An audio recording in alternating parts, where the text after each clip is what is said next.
ओमराजेंचं चुकलं कुठं असं ऐकल्यावर कोणाचं डोकं फिरणार नाही, कोणाला राग येणार नाही. ओमराजे निंबाळकरांनी उद्धव साहेबांची साथ सोडली तेव्हा वाटलं चुकलं ओमराजेंचं. पण मग जरा शांतपणे विचार करून बघितला, फक्त निष्ठेच्या जोरावर मतदारसंघातली कामं होतात का?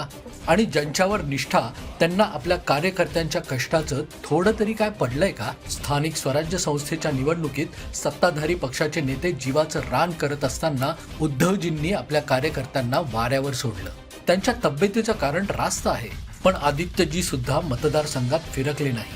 परिणामी नगर परिषद, पंचायत समिती, जिल्हा परिषद कुठंच आपली सत्ता नाही. मग मतदारसंघासाठी विकास निधी कसा येणार? आज मतदारसंघात शेत रस्ते, पूल आणि गावांमध्ये डीपी पाहिजे. या कामासाठी जर 3-3 वेळा प्रस्ताव देऊन पण काम मंजूर होत नसतील तर अजून किती दिवस कोरड्या हातांनी फिरायचं आणि निवडणुकीत कुठल्या तोंडानं लोकांसमोर जायचं? बाकी पैशांसाठी पक्ष बदलणाऱ्यातले ओमराजे असते तर खूप आधीच त्यांनी पक्ष बदलला असता. भावनिकदृष्ट्या ओमराजेंचा हा निर्णय चुकीचा वाटत असला तरी तो राजकीयदृष्ट्या योग्यच म्हणावा लागेल. कारण लोकप्रतिनिधी हा मतदारसंघाच्या विकास कामासाठी असतो आणि तो करण्यासाठी कधी कधी कठोर निर्णय घ्यावेच लागतात.